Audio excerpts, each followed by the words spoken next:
let's get started with your tarot reading today.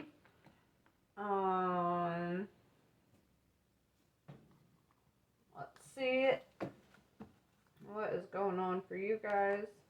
What's coming towards you? What's going away from you? What's happening? Let's find out.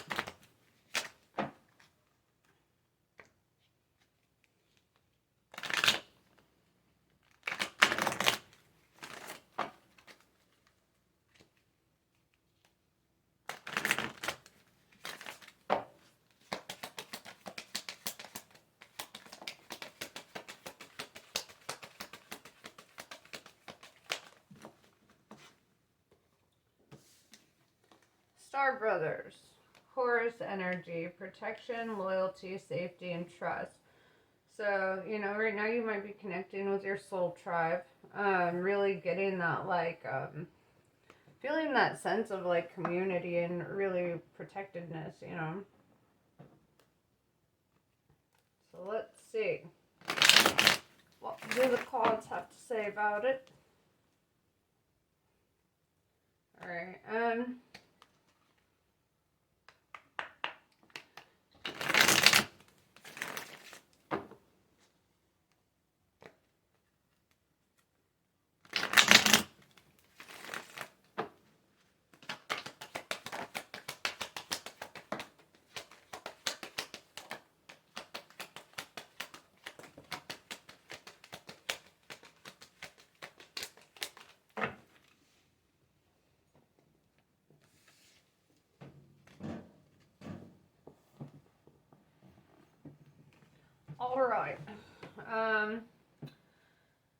So, what I'm seeing first is with the Four of Swords in reverse is, right now you might be a little upset about something or you feel like your peace has been disturbed.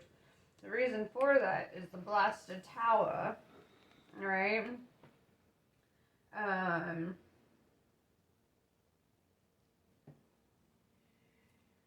It's like something fell apart or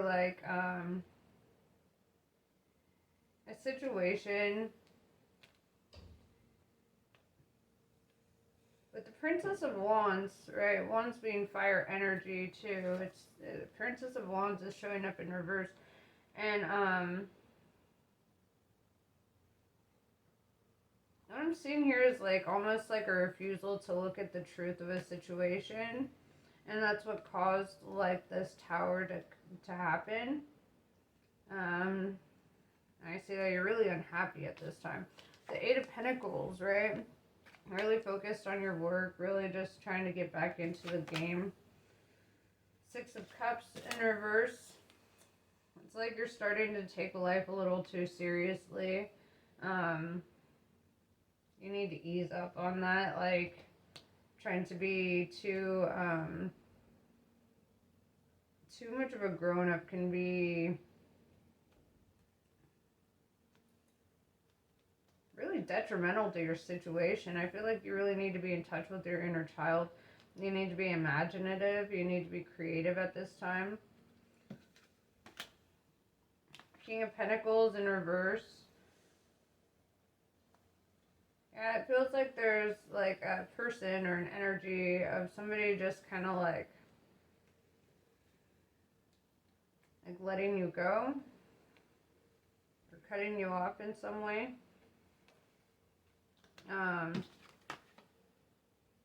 Eight of Swords, there's something that you don't see about the situation, right? It goes back to that Princess of Wands in reverse.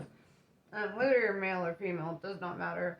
It's all whatever. Tarot gender is not the same as what's in your pants. Okay, so, Eight of Swords is telling me that, for one, something's moving very quickly, and for two, I see this energy that, you're just not seeing something about this situation. Seven of Cups in reverse, it's almost like you put all your eggs in one basket, and it was the wrong basket.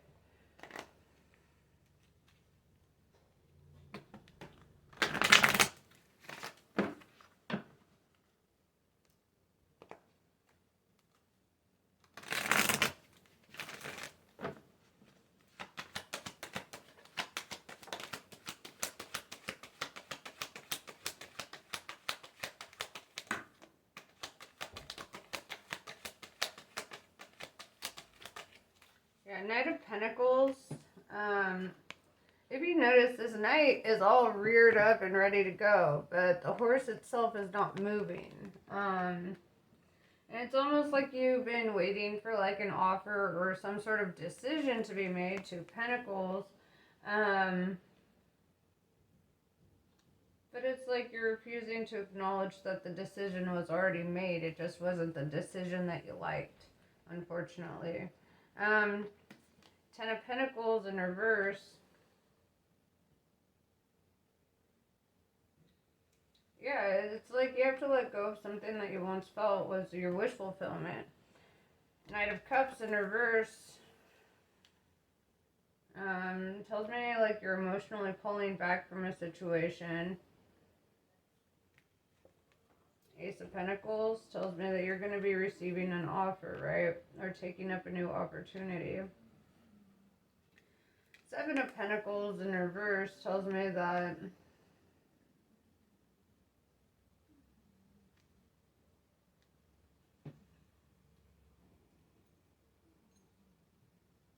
I don't feel like you need a new job. I don't feel like you're in the energy of trying to find a new opportunity there, if that's any clarification for you. But the Emperor is showing up though. It's like there's this energy of somebody taking notice of you.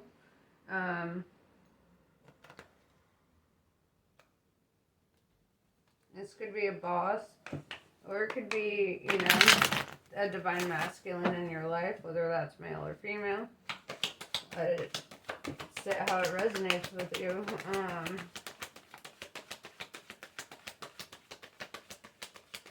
It's almost like what you wanted and what you needed are two different things, right? And you'll learn really quickly that what you want or what you need is in fact what you want. You've just been distracted. You've been looking in the wrong area.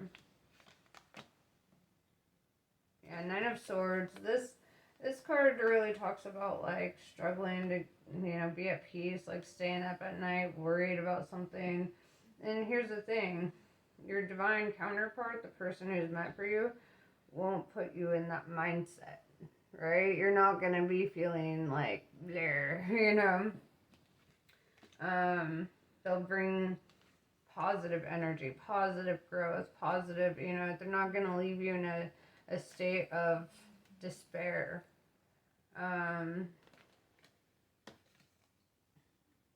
The Star, you could have been dealing with an Aquarius energy is popping out.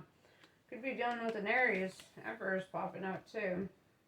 But it's almost like, what I'm seeing here though is like this hyper fixation on the shiny thing, right? Like the thing that you're like, oh, it's so shiny, and it grabs all your attention, and you're like, this must be it, da da da da da, and you're negating to see what's right in front of you.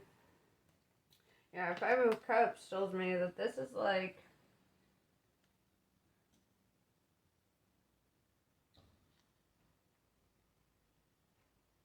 the equivalent of throwing all your emotions down the drain, right? Like you just, it's like making an investment that you get no return on, you know?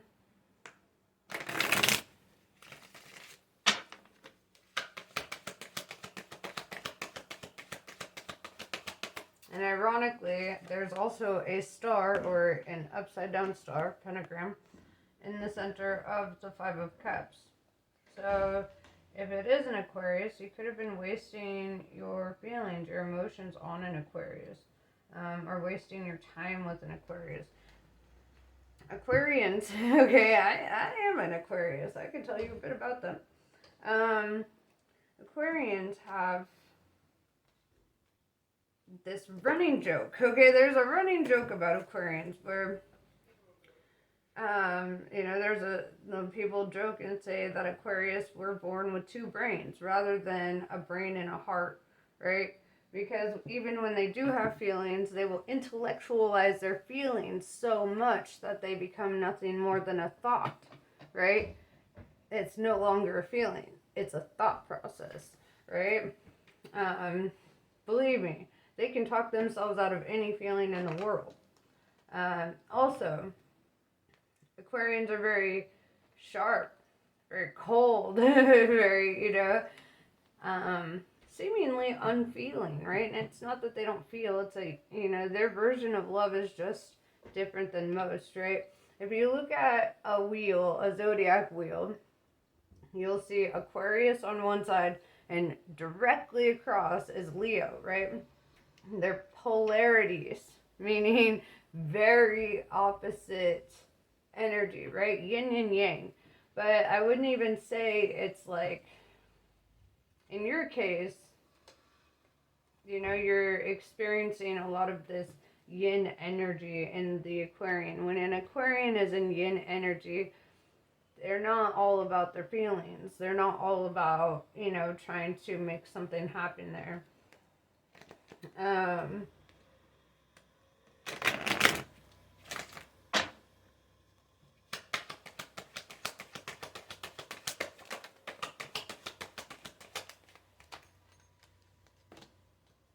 Yeah, the moon. I feel like, and this is Pisces energy. The moon is like you're starting to really see a situation as it is rather than as you want it to be. Devil energy, Capricorn energy, right? This person could be the devil in your life, right? Somebody who is kind of tempting. Somebody who inspires lust in you, right? Lust is not the same as love. This is like, it's almost like a spiritual test. Not something you're actually meant to pursue.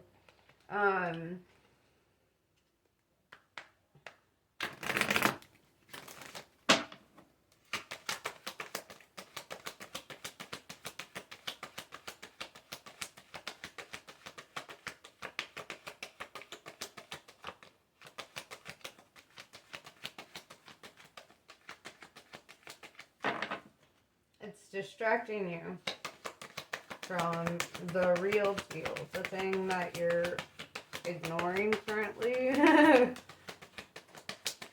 the thing that you've been refusing to acknowledge or notice because you had your mind so set on one person, one outcome, that you didn't even give thought to the possibility that maybe that isn't the outcome that you really, that it would most benefit you, right?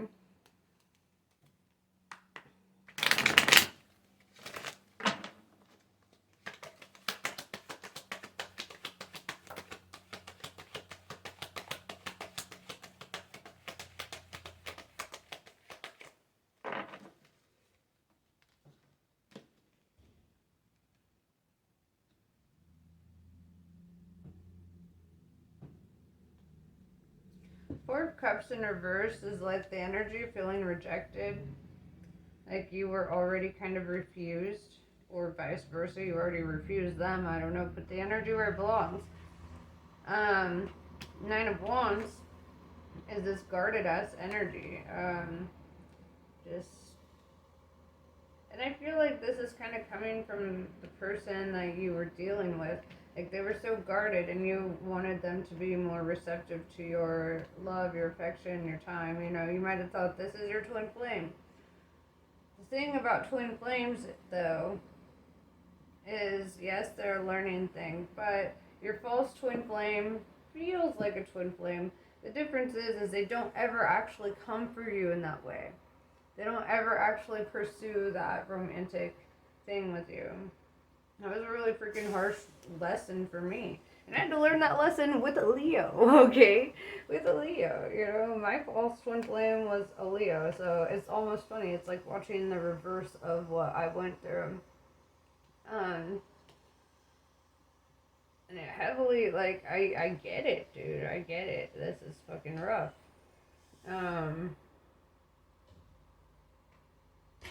But the sooner you accept and acknowledge that that wasn't it, the better you will be, The more quickly you can receive what actually is it.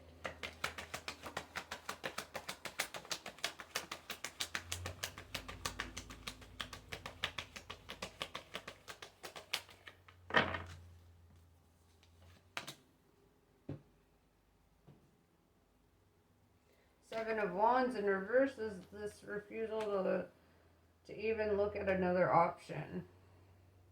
And that's what, it's like a self-limiting thing. And I did the same shit, dude. I did the same shit. And it took me almost, 3-4 years before I finally, I mean, I've known my false twin flame for like a decade, right? But it took a solid 3 or 4 years of actually living with that fool and being in their presence to understand that isn't it. To accept that it wasn't it. That's a hard thing to accept, especially when you want that so bad. You know, when you want it to be so bad. But, you know, the quicker you let go, the quicker you can receive what's really there for you, you know? Don't waste your time on things that don't invest their energy on you, right? You want an equal give and take of energy. You don't need to waste your time with people who aren't showing up for you. You know? As an Aquarius, I'm saying that Aquarians oftentimes don't show up. And if they say no to something, the no is usually the clearest answer. Like, you know, they're not going to come back on that. As a Leo, you should understand, because you're the same way on that aspect. When you say no, you fucking mean no. You know? And so you have to understand them by understanding yourself a bit. You know?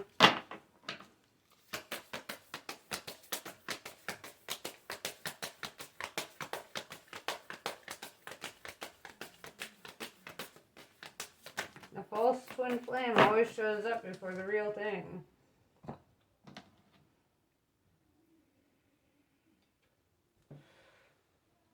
All must have prizes.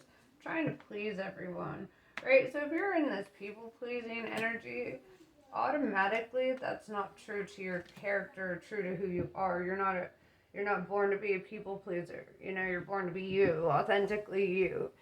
And if you catch yourself in this energy of being false or being a people pleaser for somebody who's just not coming through for you, then you realize that, like, it's not the right connection. The right connection would want you fully authentic, right?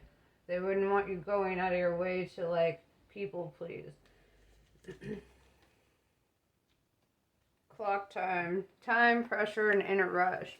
This is being impatient with your connections, and unfortunately, the more you're impatient, the less, you know, patience you have for actually, you know, connecting with your real twin flame, the harder it will be to actually do so.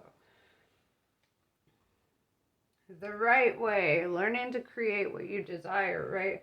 And, you know, maybe not hyperfixating on love, right? We all know, everybody's told us, so we all know that if you want love, don't be looking for it, okay? Like, don't look for it. Love yourself.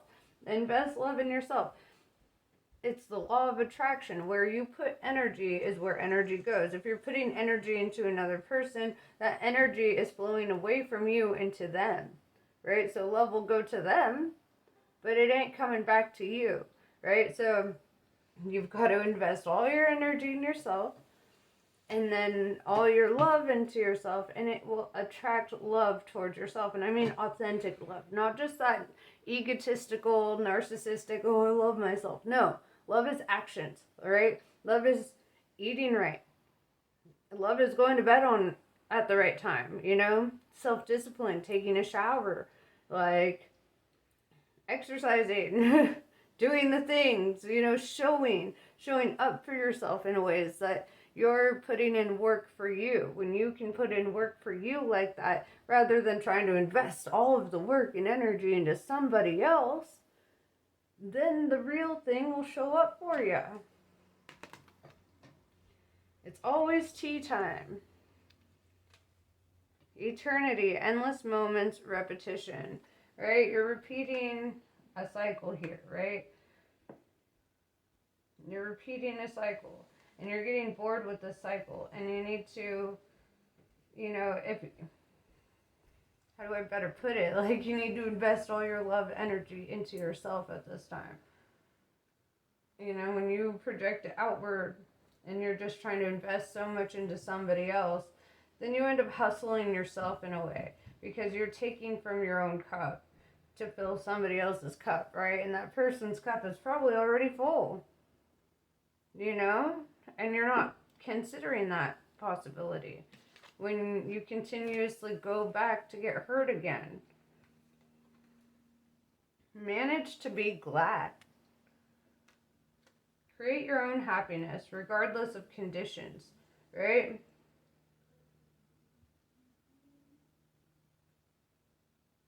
We can't force our will on anybody. That's the name of the game. You can't force somebody to show up for you. You can't force somebody to love you. You can't, you just can't. But you can show up for you. And you can manage to be happy despite this outcome. And you can find why this didn't work, because there's a better outcome awaiting you. There's a better scenario, better situation awaiting you.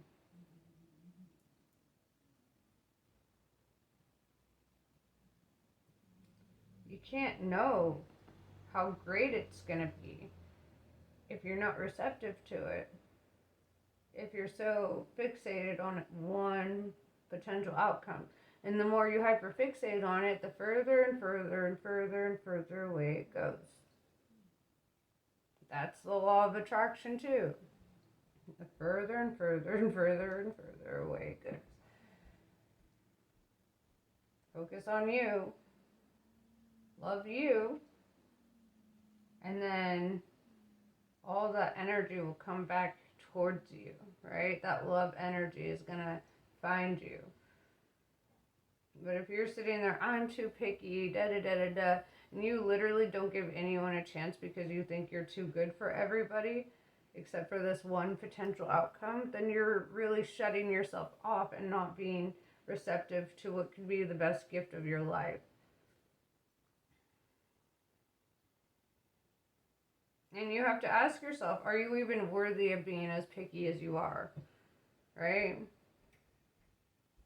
Like, are you that worthy? Because people who are worthy of being that picky, you know why they're worthy of it? Because they discipline themselves. Because they show up for themselves. Because they do the right things for themselves. Every time. They make good decisions for themselves. Because that's self-love.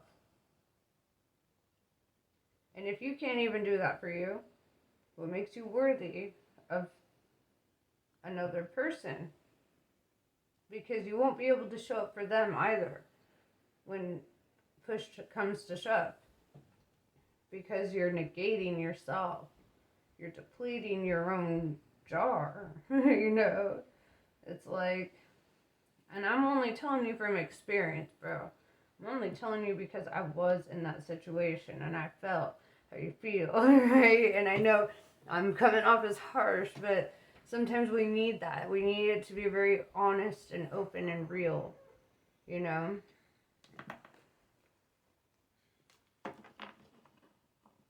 Be picky with yourself. Demand the best from yourself. And then you'll get the best. But if you're not demanding the best from yourself, you're not going to get the best. That's how it works.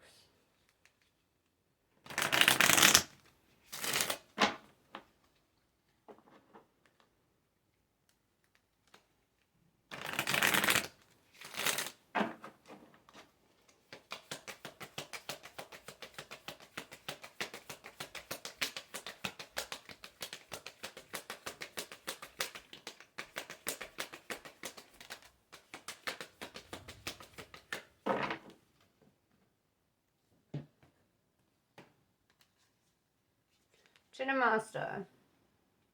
In order to grow, the soul may need to separate itself from that which it once relied upon.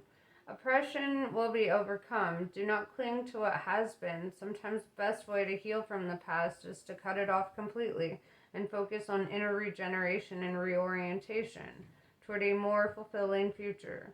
You shall know true love and freedom.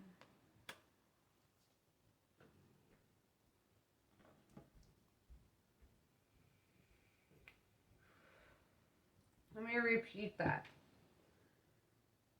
You shall know true love and freedom. Focus on your inner regeneration and reorientation toward a more fulfilling future. The past is gone. Cut it off. It's, it's hard. It's a hard lesson. It took me years to finally get it through. Years. Years.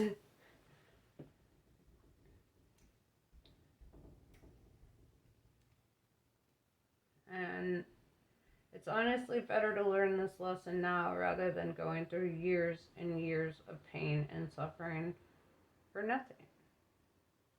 Right? To get nothing in return for all that pain and suffering.